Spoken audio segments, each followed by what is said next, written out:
What's up, house groups? You may be watching this video wondering, why is Mike wearing a jacket that's buttoned all the way up inside? Can we not afford heat at the Revision offices? And that's not the case. It's just that I wore my Cubs shirt today and I'm a little embarrassed because they're losers. And also I'm just grumpy that Brewers fans are happy because Brewers fans are jerks. And people are sometimes jerks. We live in a world where all the places we go, whether it's a sports bar to watch our favorite team get crushed in a play-in game to the playoffs, or whether it's work or school or our neighborhoods, we're surrounded by people who are difficult to love. And it's really easy to decide that since they're difficult to love, we just won't love them. We're too busy. We got our own thing going on. We got our own people that we like. We don't have time for the messy folks. But when we zoom out and realize that we were difficult to love and the God of the universe stepped in, like became a human being, took on flesh and moved into our neighborhood, it really changes the game for us.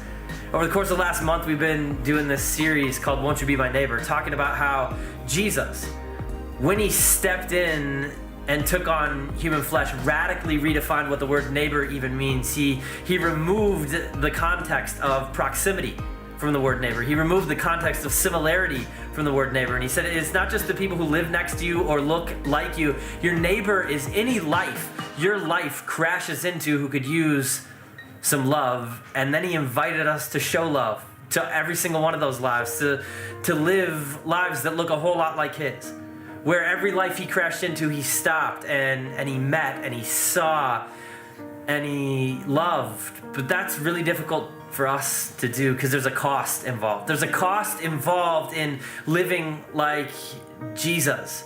There's a cost involved in stepping into people's mess, because that mess gets all over our hands and all over our calendars and all over our wallets.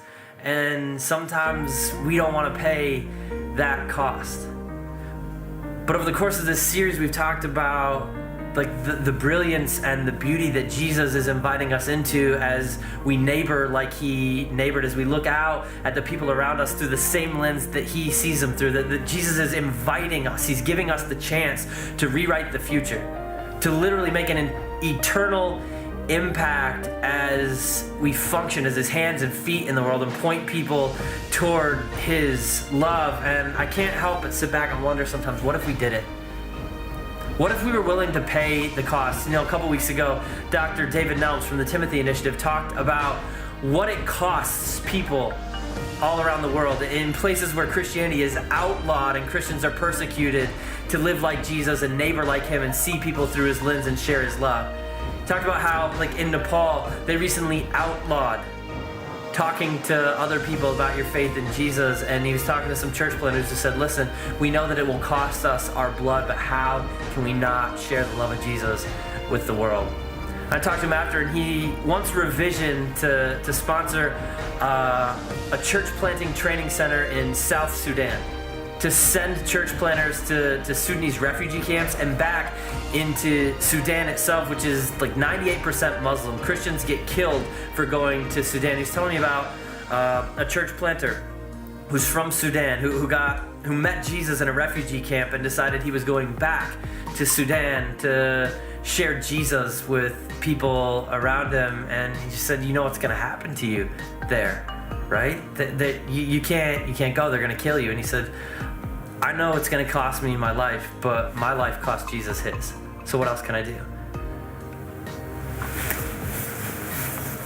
And I look at places like that around the world where the church is exploding, where the love of Jesus is making such a tangible impact that thousands and hundreds of thousands and millions of people are coming to know him. And I look at the church in America and wonder, what if we were willing to embrace this vision of neighboring that Jesus gives us?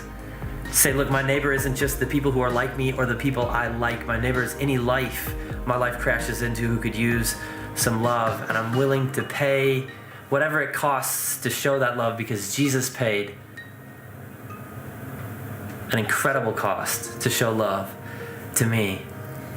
I think if we do it like we did it on Sunday with Reach Des Moines, if we just embrace that as a lifestyle, we embrace that as a lens through which we view the people around us, we can change the flavor.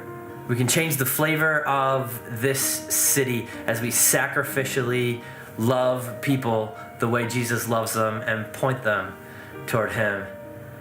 And I'm just excited to see us do that.